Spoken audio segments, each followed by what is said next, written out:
l'année dernière. Dans cette première phase d'étude, le sujet c'était surtout les décors peints à l'intérieur de la chapelle. Sur place, on a fait des sondages stratigraphiques. Donc on sépare les différentes couches superposées une par une jusqu'à arriver à la pierre. Donc là, on comprend un peu l'historique des teintes ou des décors qu'il y a pu y avoir. Ensuite, on les a croisés avec tout ce qu'on avait comme documentation historique. Et on a fait aussi des analyses pour comprendre la nature des couches de peinture qu'on avait. Et donc en croisant les différents éléments, on arrive un peu à reconstituer l'histoire des décors peints. En fait, avant effectivement la phase de chantier, il y a toujours des phases d'études préalables.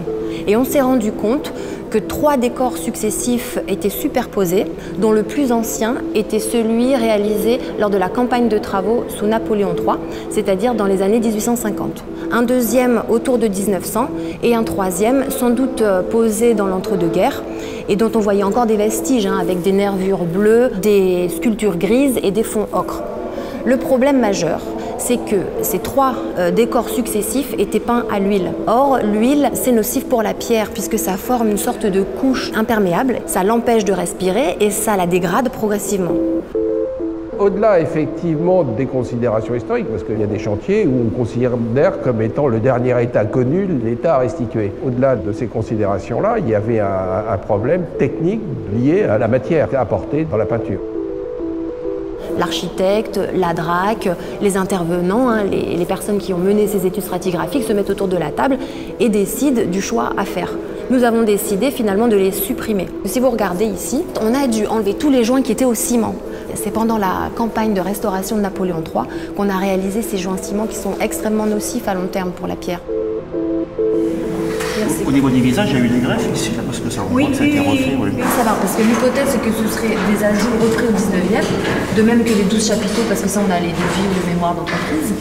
Je me demande si, en analysant la tour de pierre, on n'arrive pas comme ça à dater les interventions.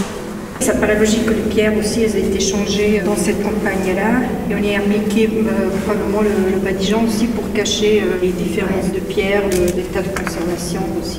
C'est intéressant de voir quand même l'état de conservation. Oui, donc finalement, il n'y a pas beaucoup de pierres à changer. Non. On ignorait complètement à l'origine que ça avait été changé. Alors, est-ce que c'est sous Napoléon III, on est venu changer les yeux, resculpter, on a changé une petite pièce. C'est le genre de découverte qu'on fait en cours de chantier et pour lequel on n'a pas toujours des réponses. Alors des fois on croise avec les écrits, les textes anciens qui nous permettent de donner des renseignements plus précis. Parfois on n'a pas la source manuscrite et donc on doit s'arrêter à la lecture de ce qu'on voit concrètement.